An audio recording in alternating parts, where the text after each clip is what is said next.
Today's headlines.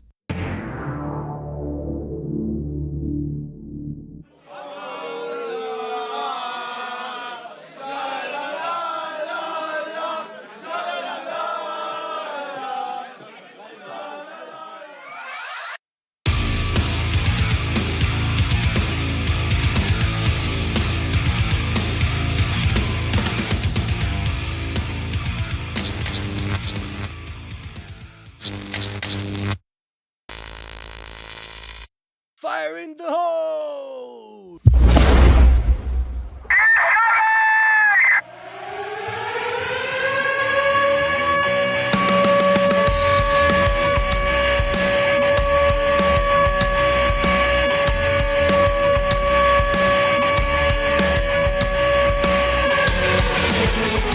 You know what that siren means. I actually had a nap today. I'm feeling pretty good. Thank goodness. Tell you what, that siren comes on and it's time to go. It's time to roll. Might not be good for a night like this, though. Isn't there supposed to be storms in the area? There were already storms again in this area. Oh. It's crazy. I feel like once a week there are tornado threats. I'm tired of sleeping under my bed. It scares me. Even my children don't do that, but they're also unaware. Lucky. Speaking of my children, Trey, I'm very happy to tell you that my 3-year-old is now potty trained. Very cool. Yeah, it took him a little longer than some of the other kids, but we also didn't put as much effort into it. Because basically, when you're potty training, you run around without pants on. And if you have an accident, oh well. Yeah. That didn't excite me, so we just kind of put it off. Well, it's always a work in progress. I mean, I still work on what I do on a daily basis, too, so. Well, it's just funny because I think about you sometimes.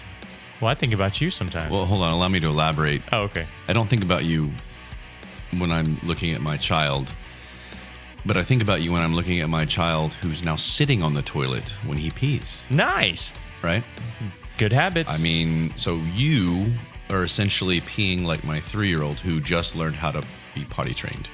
Wait a minute. Because I started doing this a while ago. So is he peeing like me or am I peeing like him? Well, he's definitely peeing like you. Okay. But I just want you to be aware that it's like the beginner stage. It's a good habit. The beginner stage is sitting down when you pee. There you go. You have regressed to beginner at peeing. I'm fine. Less of a mess. Weren't we supposed to not talk about pee? No pee, no poo.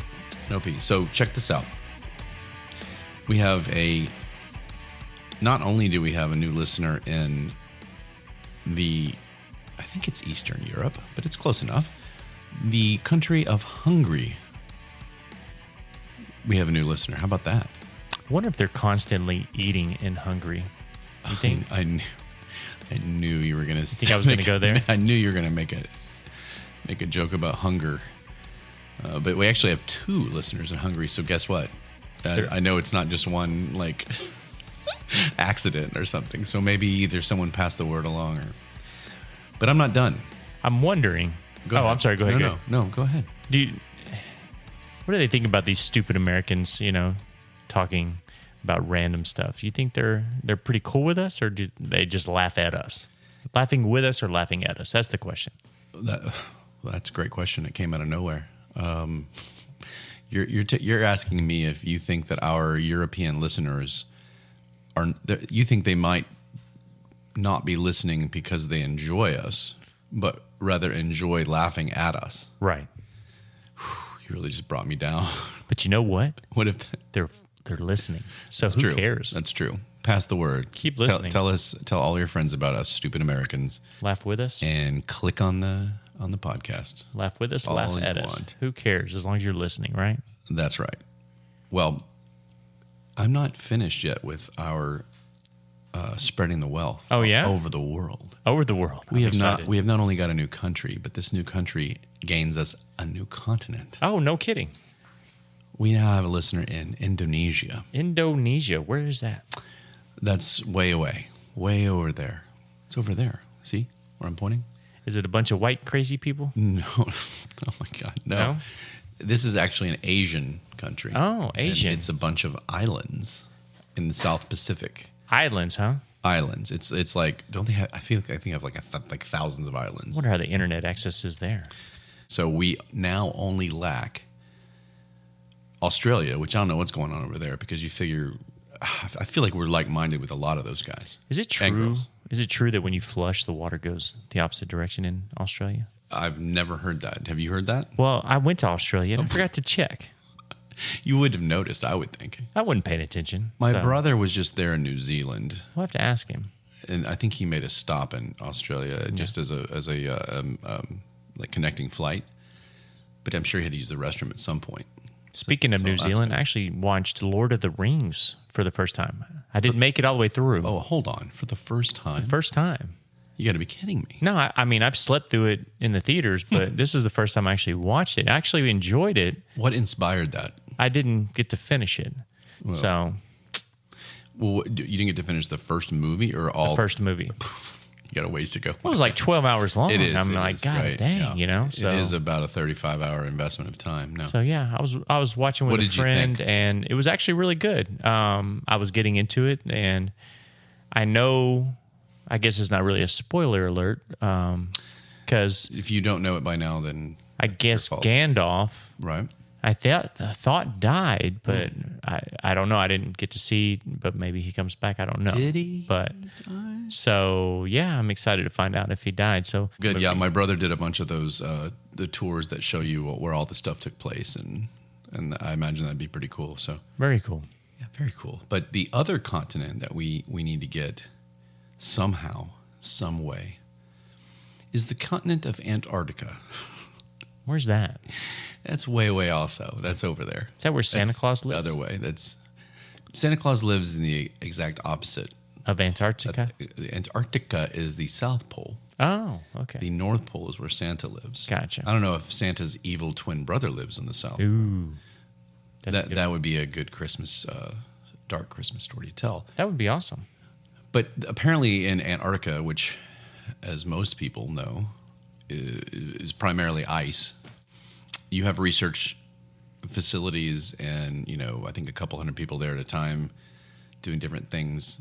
Just a shitload of penguins so everywhere. Should have plenty of time to listen to us. That's what I think. That's what I mean. I mean, somebody, some way. So if anybody that hears this can pass the word, and we can just find a way to get the trail, get it to somebody on Antarctica, because I want to see it on the map here that shows where our listeners are, as we have an Antarctica listener. And then email us, and we'll give you a free, I don't know what, an 8x10, is that the big one? A picture of us. That's a fantastic idea. Gifts. With the mountain lion in the background. The one with you and the mountain lion. Yeah, we can do that. We'll do that, and autograph. Maybe a T-shirt. Maybe. Well, let's not get overboard here. See if we can afford that. That's a lot of money right now. Yeah, but if we can get somebody, we'll compensate for sure.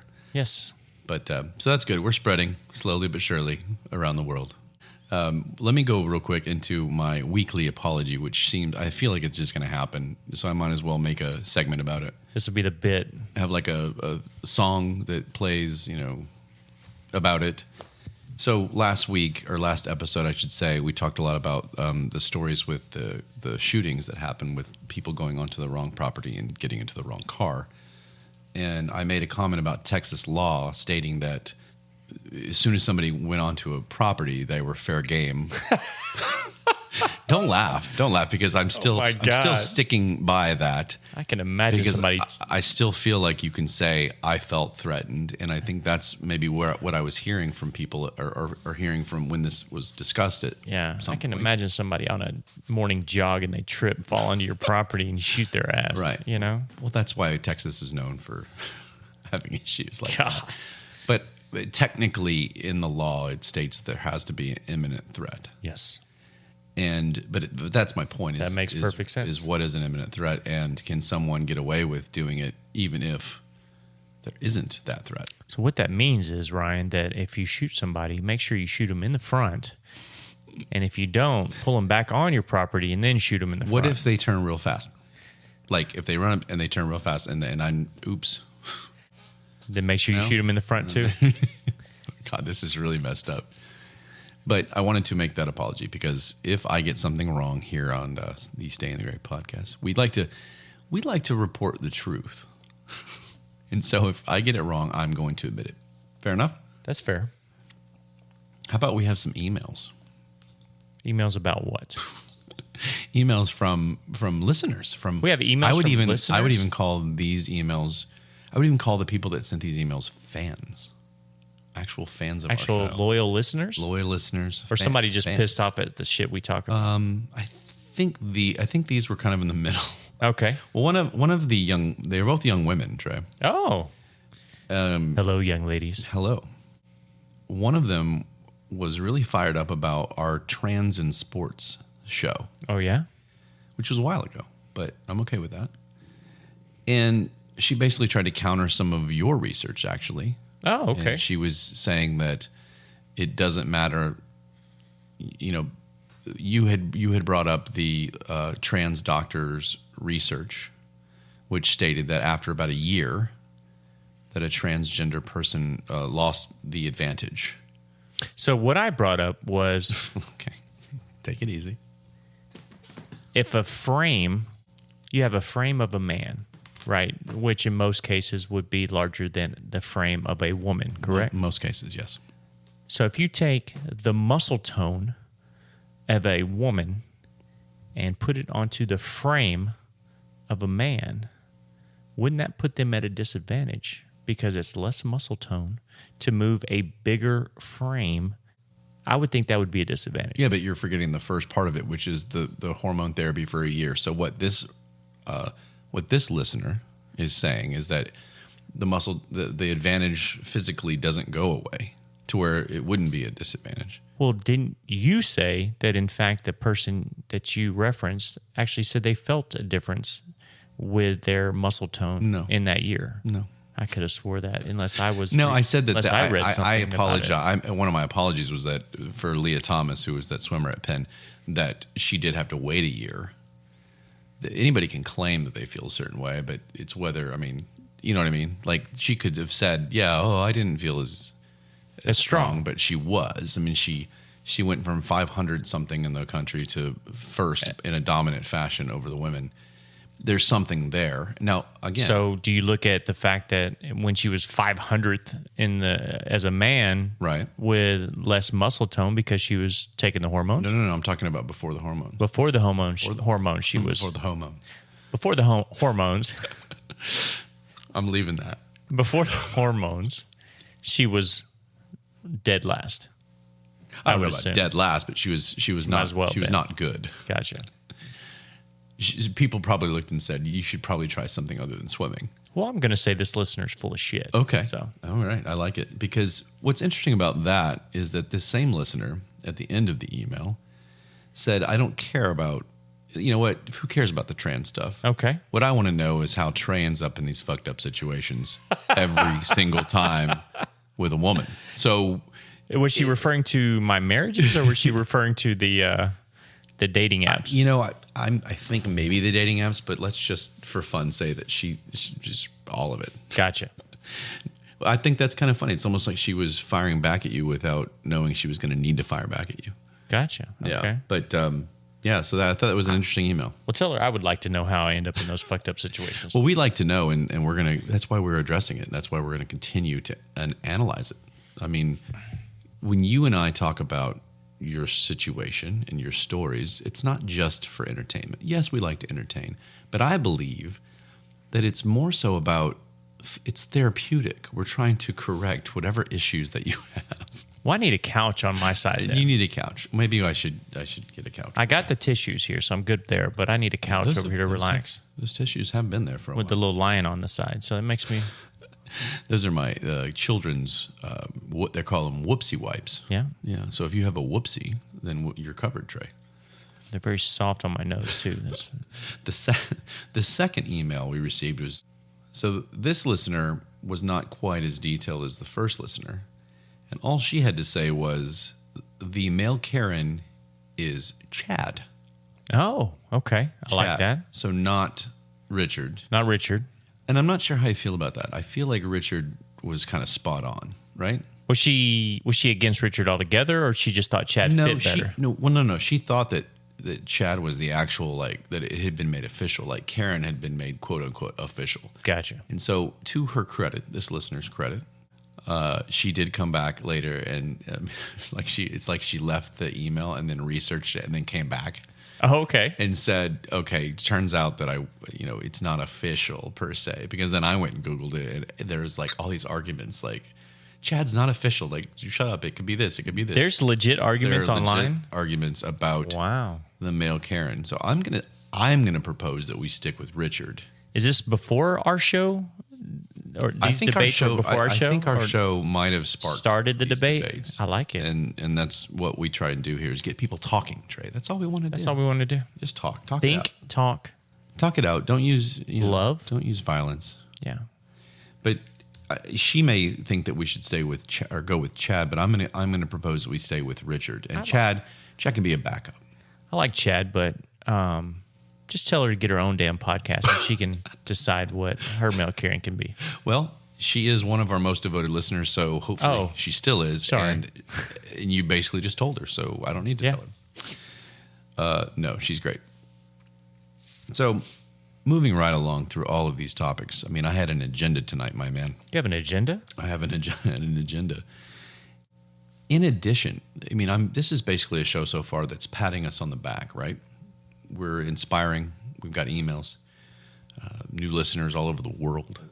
I feel like one day we're going to have a Make-A-Wish kid on this show because we're growing so big. Yeah. I mean, that would be a really good goal. That's where we need to be. And so after our today we're bringing up the trans issue a lot, but apparently that's something that we might need to readdress, because I was at a bar after a round of golf. That's surprising. It was the middle of the day, which doesn't make it look any better.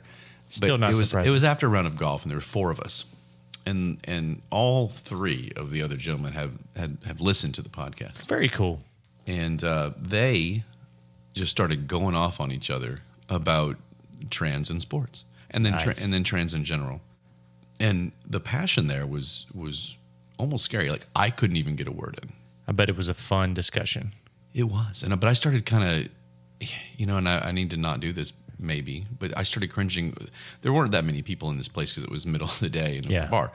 But there were a couple of people, I swear, that kind of looked up like, he just it was that really heated. Say that, yeah. It got there, but at the end of it, to fast forward to the end of it, everybody seemed to be happy that we had the conversation. Oh, okay. It was almost like, wow, we needed to have this, and I understand you better than I did before. So there was no tearful hugs. It wasn't that far. Pat on the butt with a good game. Well, we do that anyway.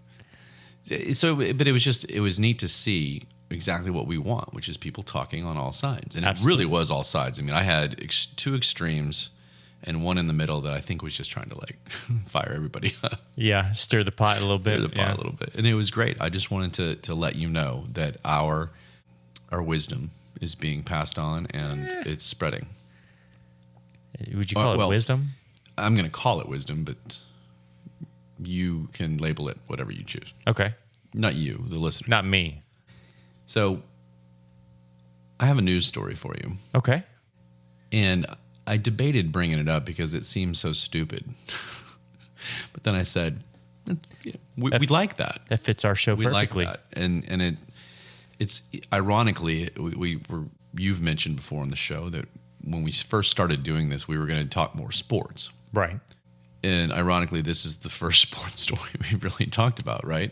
I guess Anthony Bass is a pitcher for, we talked about that a little bit on the airplane with his wife and the popcorn fiasco. Yep. But that's not really a sports That story. wasn't a sports, though. So We talked about trans in sports. Oh, that's true. But that's more about trans. This is about sports, I think. Okay. Apparently in New Jersey, hope we have some listeners there. In New Jersey, there's the Little League there. Apparently, the league came down on some parents that were in the stands that confronted the umpire and went overboard apparently. And I don't know exactly. I didn't see any film, But apparently they really let this umpire have it, which, in Little League it's always the umpire's fault. It's right. It's not Absolutely. not that the kid sucks and struck out. Not the kid's an idiot, but yeah. Right. And so the league came down on the parents, and I think it was both of them. And they said, you are not allowed to come back to a league game. I don't know how they're going to monitor this, but I don't care. I'm going to pretend they have like some undercover Checking IDs at the gate. At the Little League. So you're not allowed to come back until you voluntarily umpire 3 Little League games yourself. It's a great idea. Now, I don't know what happened. Well, but it just brings up the visual of like moms or grandmothers or dads that just don't know what they're. I mean, I don't know how that's going to go because what if you don't know the sport well enough and whatever. But the idea was there, and you've heard this on multiple platforms, so it's legit. And part of the story was that they had 2 umpires quit because of this. Oh, and so I think that's where they decided. These umpires in most cases maybe get a few bucks a game. It's just they're kids in some instances, like literally kids out there umpiring just to help out. And so you have these grown ass men that are armchair, didn't make it in high school, right? But they know everything and anything about the sport, so they're giving it to them. So this is an awesome idea. I wonder if they make him go through some sort of a quick training course on how to umpire. I would. You're just going to go out there and wing throw it? them out there. Well, but then the kids suffer. Well, they don't have a legitimately 8-year-olds. Really? Yeah. Do they suffer? In most cases, they're running to the wrong damn base anyway. It's like the second baseman's mom, and he's like, "Hey, mom!" Like, yeah.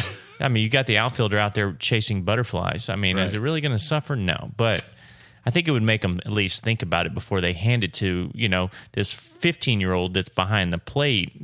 Don't be an asshole. Well, so and it's either the kid, the 15-year-old behind the plate, or have you ever seen these dicks, these guys that are out there and they're old, and I guess they act like they're major league umpires. I mean, they're when they're doing their strike calls, they're waiting for that call up. Just like, absolutely, and they're just they're don't even look at me that way, kid. Or I mean, they're just way too serious, and they're getting like $12 a game. Yeah, those guys are there too. Those are fun. Man, I remember there was an umpire back in the day that we used to bet, and it was like a quarter, and we never paid up, but it was fun. We decide, okay, I think this kid is going to get a base hit. Umpire would be like, I think he's going to strike out, or I think he's going to pop out, or something like that. It was fun. So I was a catcher back in the day, so we would joke about what's going to happen and stuff like that. So it was a lot of fun. Yeah, that's fun. There's a lot of cool umpires out there too. So.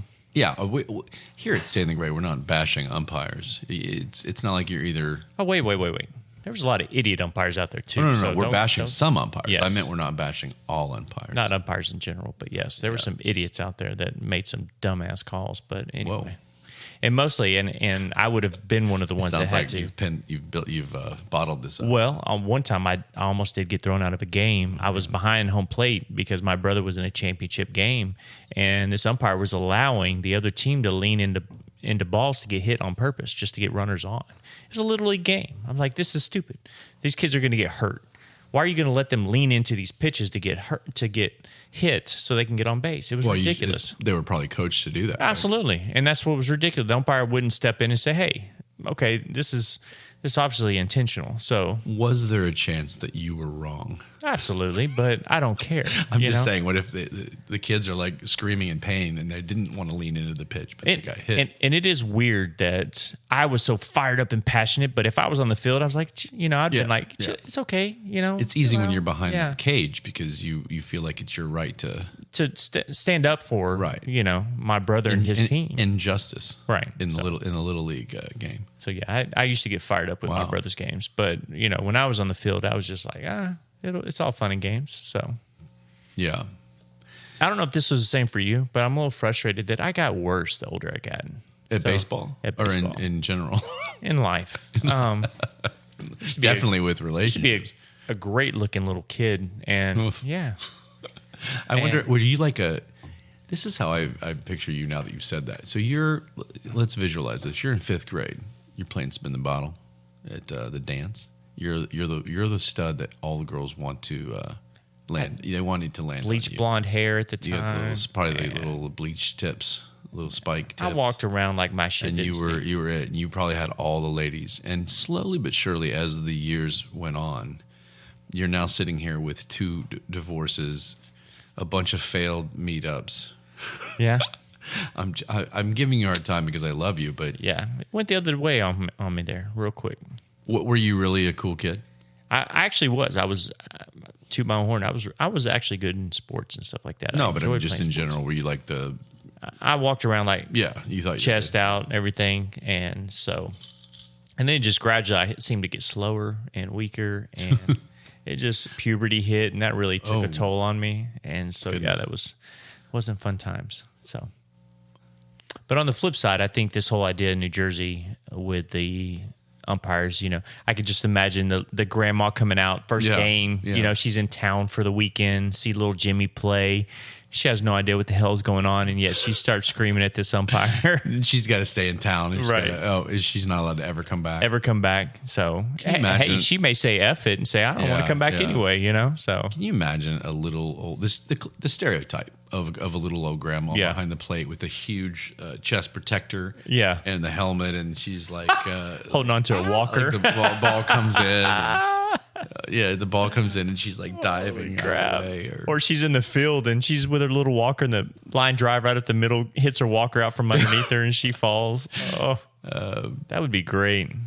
Or you got the weird uncle sitting out there with a flask, taking Right. a few drinks of his scotch out there, Whoa. not giving a shit. So The drunk uncle never has scotch. That's That could be fun. That's sophisticated people. what would he be drinking then? In a flask? Probably like a really cheap bourbon. Cheap bourbon. Okay, so you got the drunk uncle, cheap bourbon, out there in the field, not giving a shit. That Right. would be fun to see. Yeah, this story it brought up a lot of potentials. Now, actually, a good follow up to that is how about the jerk parents that are constantly giving the coaches shit? You got these volunteer coaches out there. They're just out there trying to help out because nobody else wanted to volunteer to help these kids, take them to practice, get them ready for these games and stuff like that, make sure they can field a whole lineup. Yet you have some asshole dad over there pissed off because his 8-year-old's over there picking his nose instead of ready for a ground ball, and that's the coach's fault? No. So I think if a parent gripes at a coach, they should have to coach the team for one game. So Yeah, and again, though, I mean, like, from our standpoint, I agree. From us right here, my issue with it though is the kids. Like, they're all of a sudden they're getting a coach that's not, capable of coaching. More than likely. I'll tell you a funny story. I'll try and make it fast. Okay. Which doesn't happen. My dad. I do. My dad coached my little league Okay. most of until I quit. What was the team name? Like the little We had a Aggies? couple. No. I think we were the A's, and then we were the Royals. We're like the shitty teams now. Okay. But back then, I think they were all good. The A's and some of the Angels. But in 8th grade, I decided I was tired of getting hit by every pitch. It seemed like I had a magnet on me, and I was just like, this isn't fun. Yeah. I can see that. But my dad coached, and we had a young man whose father liked to sit and critique, Okay. if you will. I'm trying And- to put it nicely. Let me ask you this, and I'm sorry to interrupt, but your dad actually was a very good baseball player. a good Didn't baseball player. Semi-pro He played at got Texas drafted? A&M. Okay, gotcha. And then I think he had dirt bike accident, something to his knees that prevented him from going further. But needless to say, he was a good player. Good ball knew, player. He knew Absolutely. the game. So no, he was a great coach. I Yeah. mean, probably almost to a fault when you're dealing with 6th graders. right, yeah. But he this was the type of man that knew the game. Is what I'm Sure, trying absolutely. to set up. He Yeah. knows the game for sure, absolutely. And so this other guy's dad, ironically, was, in case the son's listening, the other dad didn't look like he was a college athlete, if that makes sense. That makes sense. And so the dad was all over it. And so this kid pitched. Okay. And it was to the point one game where the kid walked like 5 batters in a row, and I mean it was just obvious. Like, okay, look, this isn't No control. I mean, and it's not fair to the rest of the team, and you at that age you hate to pull out somebody, but at the same time, we're all getting antsy out there, going, Right. okay, do something. Yeah. And the dad went up and said, "This is ridiculous." He was just getting his groove, Really? like whatever, and he pulled the kid from the game, which embarrassed the kid, and they quit. He said, "We're out of here. We no longer play for this team." Interesting. He quit. Got a little butt hurt there. Yeah, quit on his team because of his dad. Yeah. And the next week was like the playoffs, like 7th grade playoffs. And the kid walks up like nothing had happened. And my dad said, "What are you doing here? You quit on your team last week." Nice. And the kid said, "Well, no, I didn't really want to quit, and whatever." The dad had already gone to the bleachers. I mean, obviously avoiding my dad. My dad said, "I'm sorry, but this is you quit on your team, and you're not going to play today." Nice. And the kid walks over to his dad, and all of a sudden hell broke loose. The dad lost it and started yelling and freaked out on my dad and whatever. Wow. So this dad actually had a business that was a food business. Okay. That we used to frequent. And my dad immediately was like, "Never again," And so it became this big feud over baseball. And it's because of an overly, what's the word I'm looking for? I mean, it was because of some sort of father that didn't know his limit, didn't know where the line was. So that was my little story. It was just about, ties into here. So parents are now having to umpire games. You think they just have to coach, and then it made me think of that, and how the bottom line is that, funny or not, these stories are about like kids. Well, ultimately, it's about the kid out there having fun. Yeah, the kid wakes up on a Saturday. It's like, "I got a game today," and then Right. all this drama ensues. And they probably have no idea what's going on, but when your parents acting like an idiot, Right. well, who really suffers? So yeah, I thought that was interesting. Good news story from up in New Jersey. That is interesting. Yeah. I'm curious to see how that goes. That's a fun deal. Yeah, well, it's going to be something that's ongoing. Like each week, there's like a new parent having to umpire. It becomes a big thing. I hope they follow up on this because, I'm curious to see if this works out. But as serious as we've been so far About what? about everything, I'm excited. I'm excited about this show because I think we should talk about a topic tonight that you and I both have found out that we disagree on. And I'm excited to talk about it for that reason. I think that our listeners deserve a little bit of back and forth. And it's a topic that I think isn't quite as prominent today as it might have been, in the 20, 30 years ago. I never, you don't hear about it much today unless you look for it, in my opinion, because there's so many other polarizing issues, right? Yeah. So this is the topic of capital punishment, Okay. i.e. the death penalty. I'm giving our listeners a moment to go, "Oh, wow, yeah, this will be good." Ooh. So the death penalty, let's just go right offhand, and you can lead in. I want you to talk because I've been babbling as usual. So I'll let you take over here and tell me what your thought is on the death penalty as a whole. So at one point, Ryan, I actually wanted to become a police officer. And I thought that would be a cool, prestigious thing to do. Yeah. And so I went back to school to get my criminal justice degree. And this topic actually came up in a debate. And, my professor sat there and asked us, which one do you... I guess the whole story brought up was for or against the death penalty. And I think actually at the time, I was very much for the death penalty. Interesting. And so he brought up, which one do you think is more expensive? And of course, everybody, it's got to be if you life in prison, right? But at the time, he brought up the fact that there's so many other factors that come into play around the death penalty that actually makes it more expensive to put somebody to death. So that's more tax money, that's more money on the state, this, that, and the other. So led me to start thinking, is it really worth putting someone to death? What does it really gain?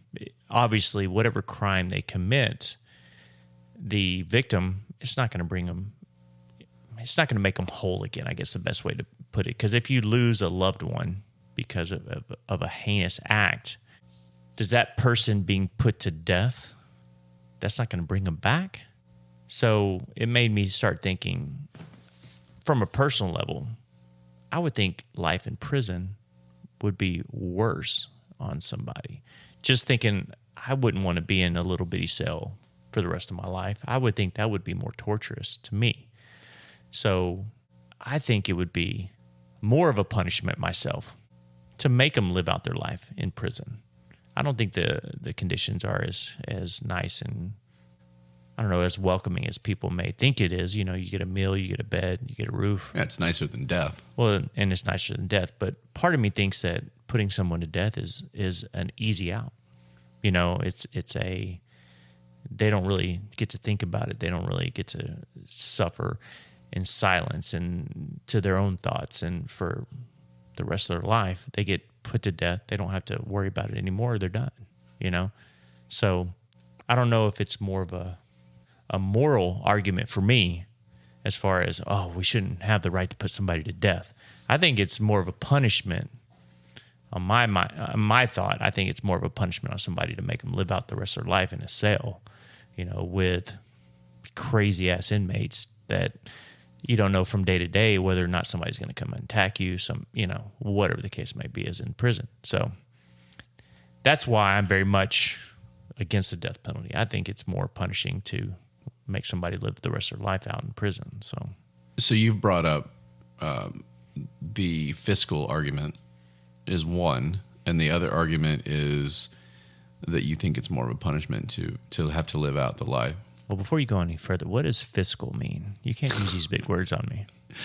Money, the money issue. Okay, gotcha. Show me the money. Gotcha. The financial issue. Yeah. So that was brought to my attention, Yeah, I mean, right off the bat, you know, my instinct is to go, well, that's bullshit about the money. That it would be more expensive to actually, you know, put somebody down, if you will, like a dog, right? Than to basically house them and feed them for the rest of their lives. And again, that's something that I need to look into. If you're telling me that there's some research to back that, but you brought the fiscal part up, and you brought up the you think it's more of a punishment. So if we want to stay in the gray, you could say, all right, well, you can live, you know, in prison for 5 to 10 years, and then you get put down. So you can have a little bit of that horrible life that you're talking about, and then you're out of here. But my issue is that it's not always about that person. What I mean by that is that you're talking about somebody that could somehow get out on parole, somehow escape, somehow, if this person is alive in the world, in my opinion, again, if it's legit, I mean, if it's been something that's an obvious thing, and I know that's a whole different argument, is whether or not mistakes have been made in the past. But if it's known, and this, you know, so half of these guys are most of them are, all of them are guys, are you know, raising their hand going, yeah, I did it. So if it's an admission especially, but if it's something that's been proven in court, it's better that these people are gone, because they're immediately a threat to somebody else if they're ever outside of the confines of the jail, of the prison.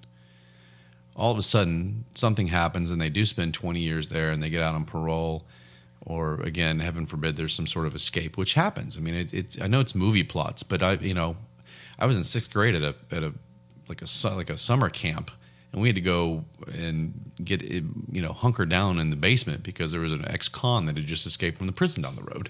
No kidding. Yeah, it was crazy. We go through the woods back to the cabin. It was like crazy. Wow. And, you know, they had helicopters, and it was first off, I don't know why they had kids' summer camp a mile away from a major state prison. Wow. But I'm just saying it happens.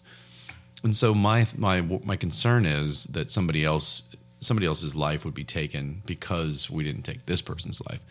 To me, if you're willing to take somebody else's life, then you just don't need to be here. It's about not thinning the herd, if you will, but it's about, and these are all my opinions. Don't get me wrong. This is not, none of this is fact, But my opinion is that if somebody does something that atrocious, then they don't need to be here. Just get rid of them, and it makes it easier on everybody. The other issue is not just if, we're talking about the death penalty for people that have killed. Are there any other crimes that you think the death penalty should even be talked about with? Because to me, if you molest a child, you should be killed. Oh, done. Yes. Okay. There's no argument there. The crime actually changes your mindset a little bit? No, I'm just saying. I think, in all honesty, I think anybody that's a child predator should have the absolute worst things done to them. Now, just chain them up and let people beat them daily. I especially want them to stay in prison because of the fact that in prison, child molesters are actually tortured and they're actually beat on. You hear that, yeah. So, but I don't know. You know what? It's a guarantee. I mean, but I'd rather them have a brutally beaten death in prison by some burly inmate as opposed to just getting a shot and falling asleep and not waking up. I want maybe add a little torture to it. I want their last moments to be absolutely devastating. I get what you're saying. My issue is that, again, you're making it about this guy, right, versus the rest of the people that could potentially be another victim of this person's behavior. And I think that's where I'm at as I'm sitting here going, just let's not even mess with this. You've done this, you're out of here. But also, you do this, you're gone.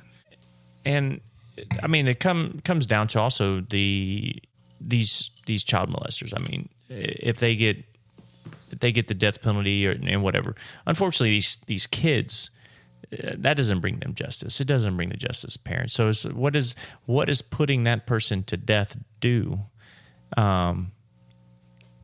Did I distract you? Sorry. I was shaking my head. Did I miss-say something? No. Okay. No. You're just disagreeing. I'm disagreeing. Okay. So I guess... Ladies and gentlemen, I shook my head at Trey and it got them all. Because honestly, it's not going to bring...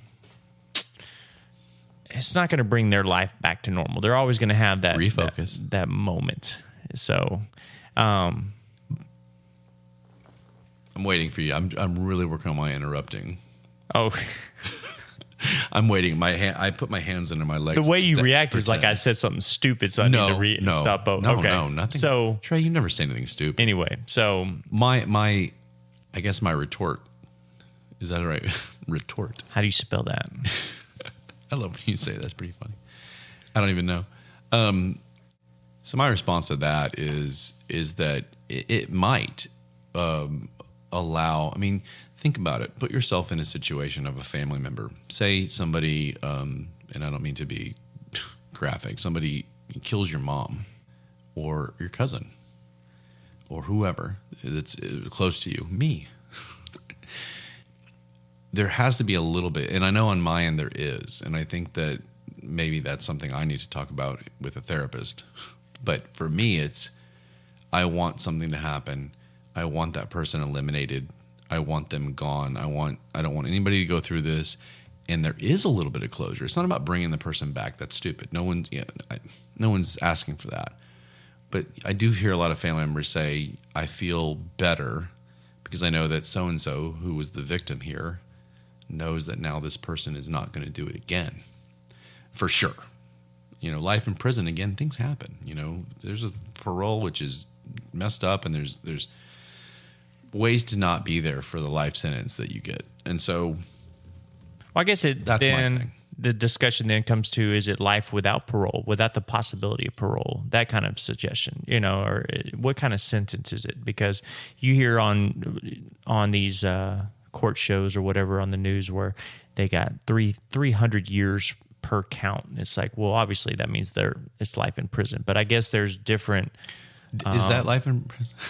Well, and I guess there's different loopholes that if you say life in prison as opposed to 10 years per count, so it adds up to 100 years in prison. Well, obviously that's life in prison. So maybe we need to look into the lingo. What is life in prison? When somebody says somebody has 3 life sentences, I'm like, really? Like, what does that even mean? Right. Just come on. So that means they're not getting out. So they're not supposed to get out. And I'm assuming that's I'm telling you, no possibility of parole. I'm telling you that even when they say that, there are loopholes and 40 years down the road, things happen, and I don't know. I just feel like, why feed these people? And some of them, I get it. Some of them have bad times in prison, and I imagine every day is not, roses and butterflies. But there are also days where, they watch TV, they eat food, they work out in the gym, they go play basketball. I mean, they do all these things that half the people that are living on the streets wish they had.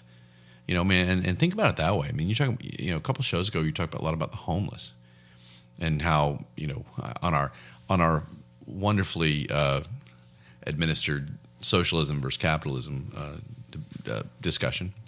And there's probably homeless guys that are like, man, if I could be fed every day, if I could had access to a gym, and that's what I think. And I know that you're talking about him being taken in the middle of the night and stuff done to him, and I get that, but at the same time, I mean, he's a criminal, and he's like, all right, whatever, that happened, that sucks. But next day he wakes up and eats a nice breakfast and goes and works out. And, well, you say nice breakfast and stuff. It's better than nothing. It's better than nothing, yeah. But I don't know. I'm just saying, and you talked about money, and again, that's where we probably need to do a little more research and readdress it. But in my opinion, I just can't imagine. And you've told me some numbers that I'm surprised by, but I'm not doubting you on your research, that it is more expensive to actually go through the court proceedings for something where the goal is the death penalty, because it takes more time, it takes more in-depth investigation, et cetera, et cetera. So from what I've read and what I learned, most of the cost comes from obviously the trial. They want to make sure they're getting it right, because they want to ensure that if the death penalty is on the table, they obviously want to make sure that they're not putting an innocent man to death based on loopholes, based on wrong evidence, whatever the case may be, which I think they should do on every trial, regardless of the penalty. But anyway, we've got to find a way to make it faster. I mean, it's ridiculous. But we want to make sure we get it right too. And so obviously, if you don't have a recording where you're seeing somebody commit the crime right there in front of you, there's always going to be reasonable. But it shouldn't take 10 years either. Right. Okay. That's my argument. And I don't know specifically, and that's something I probably should have looked up before the show, but there are appeal processes for people that are sentenced to the death penalty. And that can go on for years. Well, maybe those need to be addressed. And that maybe need to look into. But if we can't get it right in a couple of years, at least, then something's wrong, in my opinion. But they have the right to appeal it. And I want to say there's like 10 appeals that they can do. Well, that needs to be fixed over so many years. So you're thinking, okay, all the appeal processes that they're allowed, all the money that accumulates from that, the lawyer fees, all that kind of good stuff. And so you're thinking they're constantly going through these trials over a 10-year span or however long it is. That just adds up. And so the money spent for that, it's overwhelmingly, I shouldn't say that because I need to find the facts, but it is more expensive than just a person. What you found is that they're claiming it's more expensive. It's millions, and which it still doesn't make sense to me, because the actual putting to death is nothing. Well, and you also need to make sure that the person is, and this is weird to me, you have to make sure the person is healthy enough to be put to death. And so if the person is sick, if the person is dying... Whoa. Let's talk about that. No. Tell me about this. So the person has to be healthy enough to be put to death. So for whatever reason, let's say, for instance, he's on his way to have the needle put into him, and, some random inmate catches him and beats the living you-know-what out of him. Well, they have to wait for him to heal up before you can... But why? Exactly. I don't know. But see, these are the things that need to be fixed. So, like, the needles have to be clean. They can't be very sterile. Well, because you don't want to get infection. Right. While you're putting them to death. Sure, right. So, again, this is because it's inhumane. And so that's what they look at it as. And very that's the inhumane. problem is that this inhumane nonsense. I mean, come on. But again, that adds up. Maybe we should just do shooting range or something else that I don't know. I don't. The electric chair worries me because I feel like there've been more botched electric chair. I mean, I think firing squad. where the person that actually does it, because I can't imagine being the person that, can you imagine being the person that either Pulls the trigger? does, well, no, not that. I'm saying that actually solves that. Can you imagine being the person that injects, or the person that turns on the electric chair, or does all these other methods? When the firing squad, the purpose of the firing squad, again, my understanding, I mean, 1,000 years ago, maybe it wasn't, but my understanding is that it's because you have like 10 people that all shoot at the same time. Right. And only So one, no there's one, only one no bullet. one knows who actually, so you don't Yeah. feel like you killed the person. Yeah. And so I think that's interesting. And maybe we should get that back. But all those things you're just saying are silly. I mean, you're talking about worried about sterilization of the needle and making sure this person's healthy enough to be killed, and all these things. And I think that's the issue. So maybe what we're dealing with isn't necessarily a difference of opinion on if those things were addressed. Would it change your mind, or are you pretty much just set in the fact that you want somebody to live out in prison? You want them to be there. Me personally, I think, and maybe we're too much in sound mind when it comes to this, but I would think living in prison would be absolute torture, and it would just it would be devastating to wake up every day in a small cell, whether you have or a roommate with you, whatever, a cellmate, whatever you want to call them, worrying about having to look over your shoulder all the time. I think that would be absolutely. It would jack with my mind. Well, knowing you, I'm going to go ahead and say this. I don't think you would do well in prison, and I think that might be why you are trying to put yourself in the mind of these criminals. Well, and on the flip side, I feel like putting them to death is just too easy. I feel like it's, right. But on the flip side, their mental state, it may be sunshine and roses in prison. So maybe it's an easy ride for them. Well, that's what I'm saying. So, is that you somebody that has psychological issues, and I think that anybody that's capable of murder or child molestation or even honestly even raping, they have psychological issues. not right. Yeah. And all of a sudden they're in prison and it becomes a whole new game. It's a whole new life. It's something exciting, maybe. It's hard to put myself in the mindset of these people, but that's what I've heard is that the in there it's this: which group am I a part of? Who am I teaming up with? Who defends me? Who do I defend? Each day, do I get all my food, or is it going to be stolen from me? I mean, it's just this whole nother. It's like a game almost. It's like a whole nother life. And I feel like some of that may be hell for a lot of people. It definitely would be for you, probably for me too. I don't think I do well. Yeah, I can't imagine living that type of life. And Who would be taken advantage of first, you or me? I would hate to admit it, but You think so? You think it would be you? well, I'm sitting here thinking, I would like some time. And unfortunately, I've thought about this.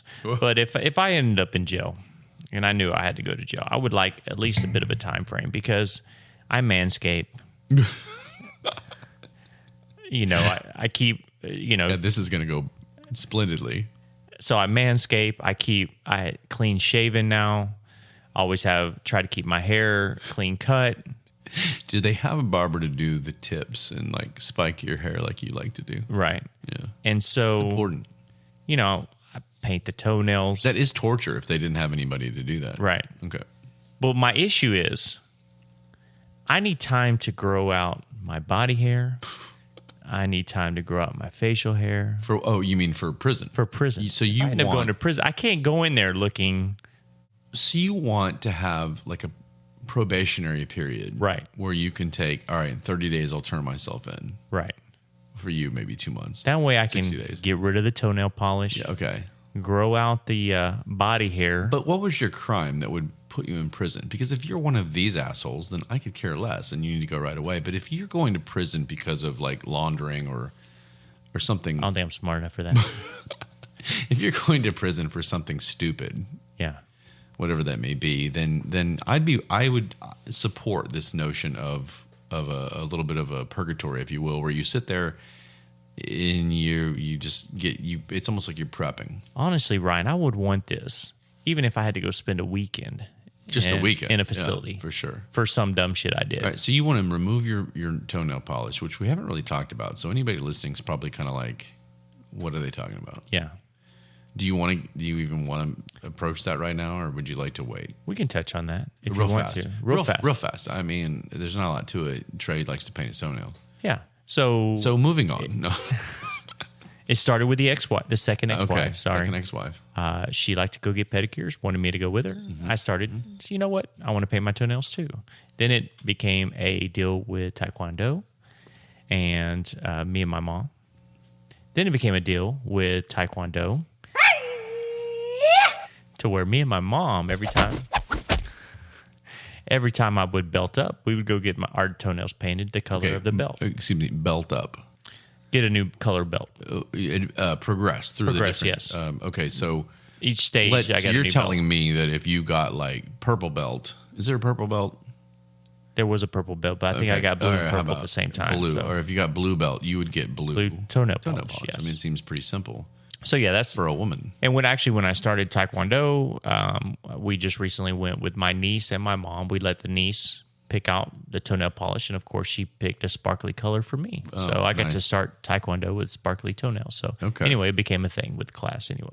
So yes, if I ever ended up having to go to a facility, even if it was for overnight, I want a 30-day period. You're right. To I guess man myself up a little bit. Yeah, Where I mean, get the nail polish remover. well, I want to be less attractive for the bubbas that are in prison that haven't seen women in days or years. Yeah, you or walk in there months, with whatever. toenail polish, and it's Toenail all- polish, it's clean all over shaven. because You know, they can just look at your toes the whole time. they're like, you know, not to mention the tramp stamp I have is not going to go over well. So I'm it a probably but- going to need a back tattoo a- to finish that off. a butterfly or No, a heart.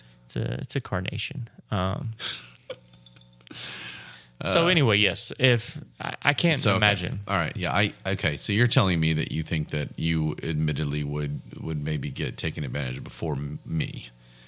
I don't have toenail polish, and that's essentially what we're getting at. Is you have a few little extra, tray Intricacies, there you go.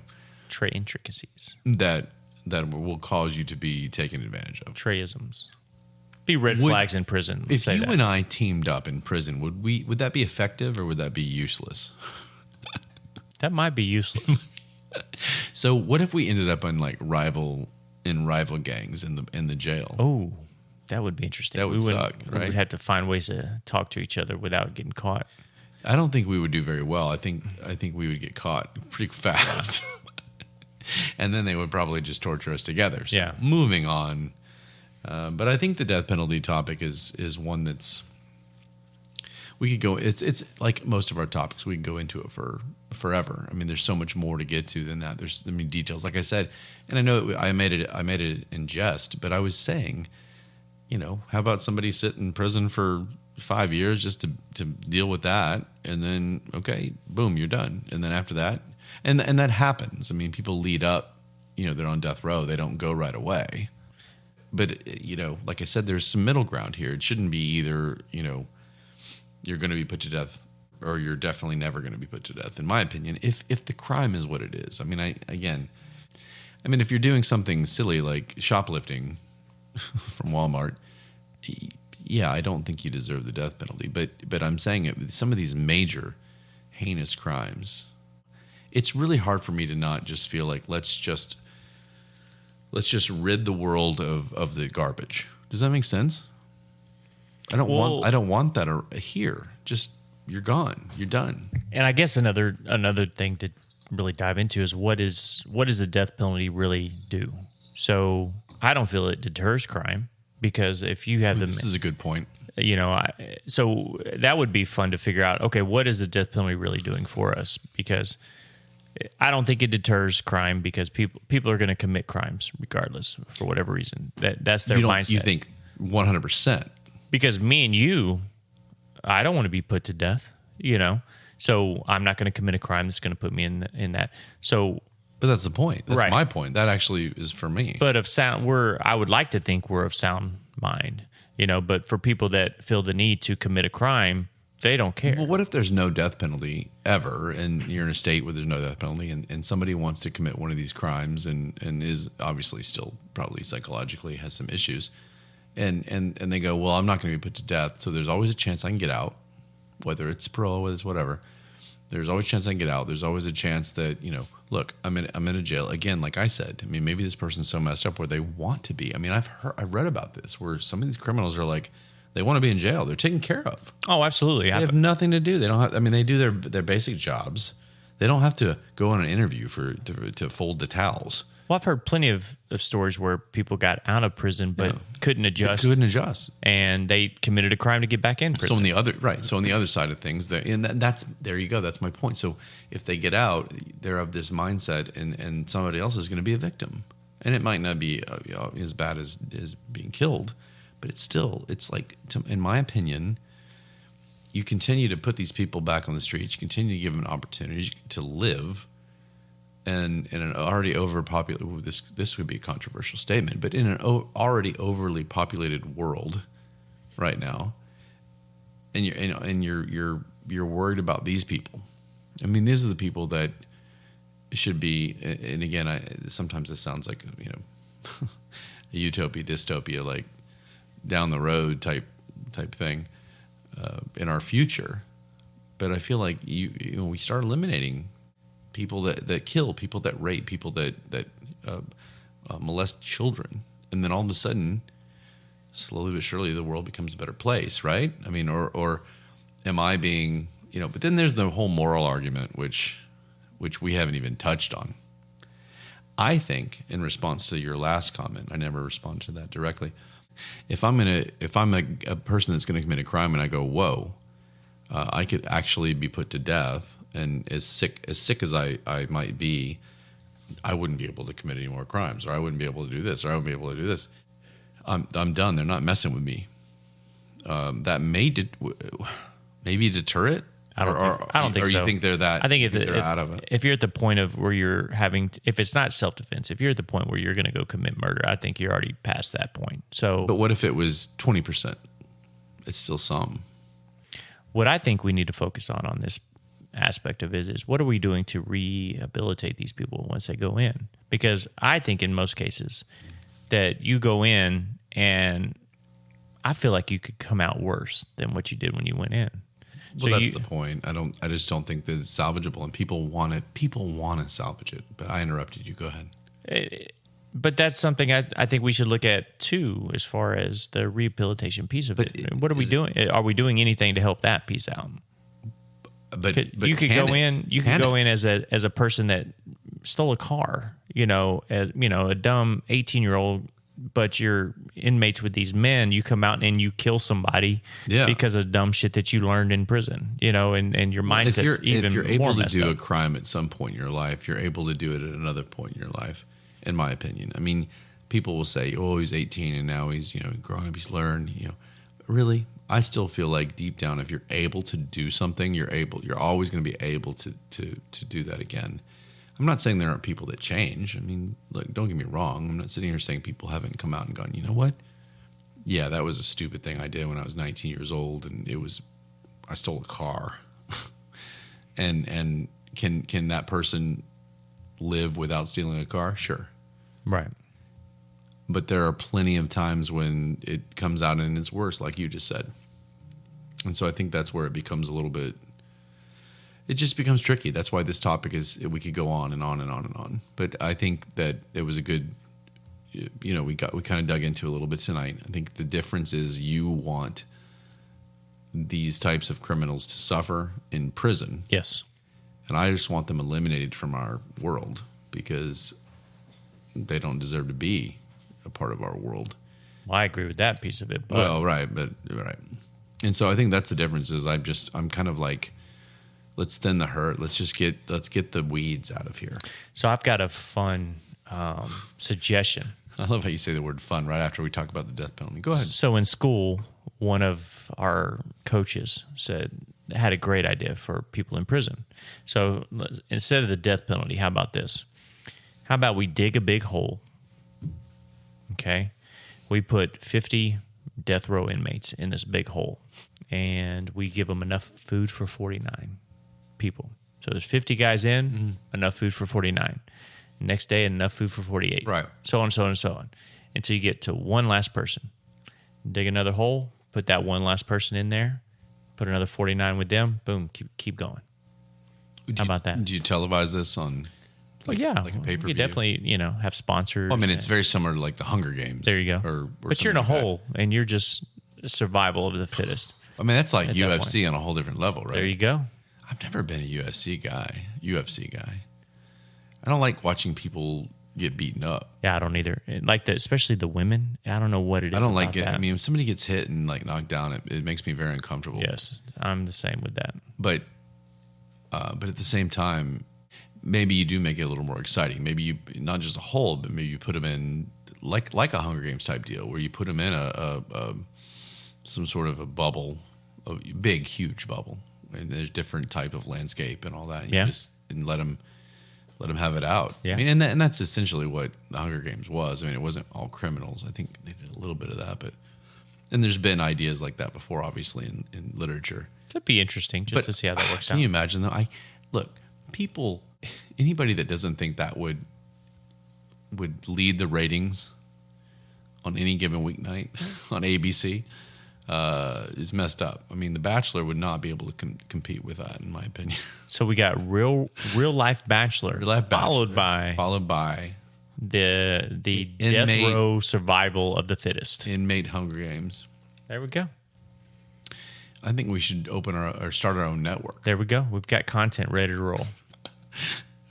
The difference between Bachelor real life style and this new Hunger Games inmate thing is pretty funny. Absolutely. In the middle, we'll do like a rerun of Friends or something. Or Scrubs. Or just something, just to lighten the mood. Oh my gosh. But anyway, I thought that was a good conversation. How about you? Sir. Yeah, it was good. Yeah. We're still friends. See, everybody, Trey and I have completely differing opinions on the death penalty. And here we are.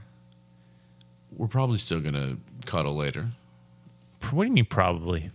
Probably. I mean, I have to get over our disagreement on the issue. Oh, okay. But I'll get over it. And I think that's the point, is that, hey, let's talk about it. We'll move on from that. How about this? Do you think that there are any aliens that live among us? Okay. And this isn't, I'm not talking about weird looking people. I'm not talking about the stereotypical movie alien or comic book alien. Okay. I'm talking about, it could be anything. It could be like spying on us right now. Spying on us right now. Maybe the kind where it looks like technology, but I'm thinking more of even like something that looks like a amoeba or something that looks just like slime or caterpillar. That could be an alien. You know what I mean? True. I didn't think about that. Where it doesn't look like us or it doesn't look like computers. It could be anything. It could look like a tree or like shrub. a bobblehead. Exactly what I was thinking. Okay. It could look like a bobblehead alien. Just see that little head dangling. So I'm just curious to think that I'm one of those guys that thinks that after how many millions and billions of years that this Earth has been here, and we know that there's a universe out there, that somehow, some way, there has to be contact. And I would like to discuss possible extraterrestrial at some point. We have to have one on our show. Well, that's what I'm saying. Okay. That if we believe they're out there, let's go get one. But I'm just curious on whether you even think that they're out there. I'm intrigued. I think it would be fun to think that that's a possibility. Yeah, but it's not. Is it far fetched? I don't know. In this world, why would it be far fetched? As big as this universe is, right? It can't be that far fetched. Like, I would assume there's another planet out there that has people just like us on it. Don't you think? People just like us? Yeah. Ooh, that's interesting. That would be fun. If you don't believe there are any aliens out there, then we should probably not have a discussion about it. I believe there's aliens out there. Well, there you go. That's all I needed to hear. I believe there's aliens out there. We'll get to that. How about we get to that sometime? Because there's so many there's so many ideas that people have about it. Whether it, a lot of it is writers and screenplay writers and all that come up with these things. But there is so much more that more basic, more whatever, and it's kind of like, what's the whole saying that we only use 10% of our brain, so what else are we capable of? Right. And maybe we don't quite comprehend that this is out there, and that's intriguing to me. And so I'd like to have, I hopefully we can find somebody that's really an alien. An alien, first off. But yeah, I mean, Trey, this is what we're here for. We're trying to bring to light issues that people might not otherwise think about. Right. Like aliens. Like aliens, yeah. Because I can imagine how many people sit there and think, But now they will. Well, now, what I'm hoping is that they look and they say, all right, when I think aliens, I was thinking about green slimy monsters. Right. Ryan. Like on Ghostbusters. Well, Ghostbusters. Or, Ghostbusters also had marshmallow men. But now, Ryan has led me to look at this in a whole different way. Because he said, what if I look down and there's a piece of gunk, in the bottom of the tree? What if that's an alien? And I'm hoping that I've kind of maybe brought some awareness, if you will. To that gunk. To the gunk. And the fact that, maybe we should be willing to explore those thoughts. Yeah. And not just pretend that they're not there. Not just step on it and move on. Step on it. It could be a friend trying to reach out from a different universe. They come in peace, right? Do you have anything else this evening, my man? I have something about self-awareness, Ryan, that I'd like to let's discuss. And obviously it's something I've noticed while I've been on my bike rides. But, yeah. Just kidding. We haven't talked about bike rides. No, in a you're while. right. So anyway, you know what? I've actually meant to ask you about how they're going. So let's talk. But you haven't. Anyway, so what I've learned is people out walking their dogs, and it scares the shit out of me because as I'm riding up on them and they see me coming, it's like they get a white knuckle grip on their leash. And I'm sitting there thinking, what the hell? The owners. The owners. So I'm sitting there thinking, what the hell is this dog going to do if they get loose? So I start freaking out. But the self-awareness piece of it is, if your dog is bigger than you, don't take him out on a walk by yourself. I've come up on little... You mean bring support? Yeah. Okay. Because I've come out and these women, little bitty women, older women, whatever the case may be, is they have these big old dogs like a Rottweiler or a big old Great Dane or whatever the case may be and they're bigger than them. So honestly, if this dog wants to pull them, they will, or get away, whatever the case may be But they're out walking the dog and I come pulling, and I swear, Ryan, they get into a crouch with a death grip on the leash, and I'm sitting there fearing for my life. You're going, if this dog gets off this leash, there's going to be I'm trouble. Gone. Yeah. Well, let me ask you this. Are you more scared of the mountain lion that apparently is out there or one of these dogs? Probably the mountain lion. Yeah, I mean, right? So on the flip side, though, so man up and just slap the shit out of the dog. We'll go right on by it. Okay. I mean, I don't think the owners are... So don't. Wouldn't that be interesting if one of those dogs got loose and came at you, but the mountain lion took it down? Oh, that would be awesome. Almost like it was defending you. You would never believe that story. You think? I have to remember that. I don't believe the basic Guess what story happened that today? there's a mountain lion. That would be fantastic. That's your self-awareness is the dog owners. Yeah, it's just funny when you see them. When they turn around, they see me coming. They look down at their dog, and I swear to you, Ryan, it's death grip, and it makes you wonder, why do they feel the need to death grip the leash? That's pretty funny. Well, so. It also may be because they're so worried that if the dog gets loose, they don't know what's going to happen. Right. Which freaks me out. Why are you taking them on a walk? There you go. Through a park, right. Well, and there's kids, so it's like you take them on a walk with a leash. Yeah. Just these leashes aren't. The leashes are made to be pretty good. It's not like 50% of leashes are ineffective. Right. like just hang tight. You don't need to death grip. Just, Yeah. hold on to your dog. And if you can't handle your dog, Don't take your dog Don't out. take them for a walk. Let them run If around the you backyard. are I shouldn't say this, but if you're a female or a male, Small female. Small male. or a male that's 100 pounds, and your dog is 100 pounds Not a good combination. with more muscle than you, likely, then maybe you shouldn't go by yourself. Right. Take the dog out, and that's all. So yeah, that's always fun to see when I'm riding up. I like that for our self-awareness Yeah. segment for this evening. Cool. Ooh, what a show! Feel good? Well, I always feel good when you're here, Trey. Yeah, I think it was good. I think we had a little bit of everything in this show. Yeah.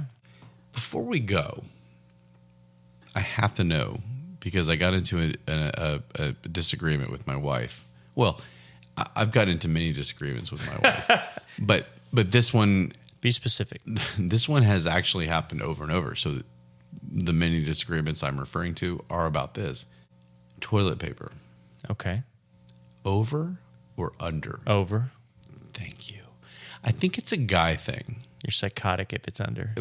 But women, what about your wives?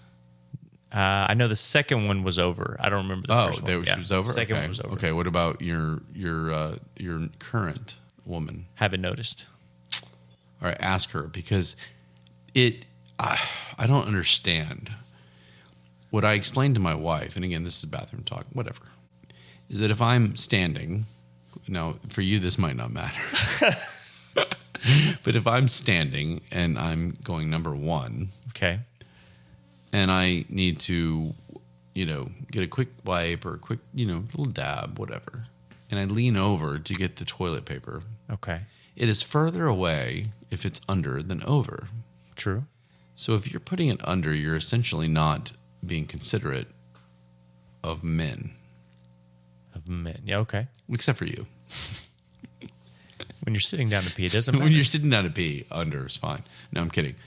For some reason, the under thing really gets me. I think that might be just. I think I might be just as mad at the under thing as I get when trying to fold a fitted Fitted sheet. fitted sheet. Yeah. I don't even try. And I think those two things really just get me. But my wife's like, I don't want to say this, but I will. Say it. She thinks that it is more sophisticated to have it under. Really? And I have no idea where that came from. I'm I curious. honestly was so repulsed by it that I just kind of let it Just go. leave the room. Leave the room. But so occasionally, and she knows, and you know what? You pick your battles, right? Yeah. So I think this is one of the battles. She's like, all right, whatever. I'm just going to go ahead and go over because he seems to lose. You're very passionate Right, about very passionate about my toilet paper. Yeah. So occasionally she'll slip up. Oh. And You have to I remind her. walk in and I'm just like, you've got to be fucking kidding me. I would take the toilet paper off the roll. You throw it at her until she learns. Usually I cool down by the time I see her again, so Yeah. it doesn't escalate. But it's just interesting that something like toilet paper could. I was just curious. I saw this earlier. I'll say she messed up by putting it under Yeah. earlier today. So it reminded me. I was just curious your thoughts. I'm going to ask everybody that we have on the show. Over or under? I'm going to keep a tally. What do you think? Good show? Good show. You like it? Yep. So anything else?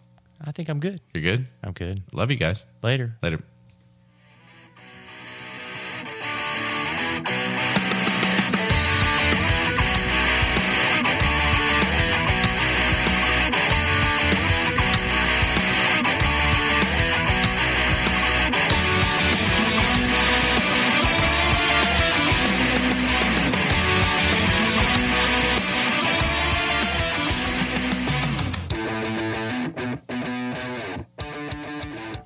I'm going to go find a bidet right now.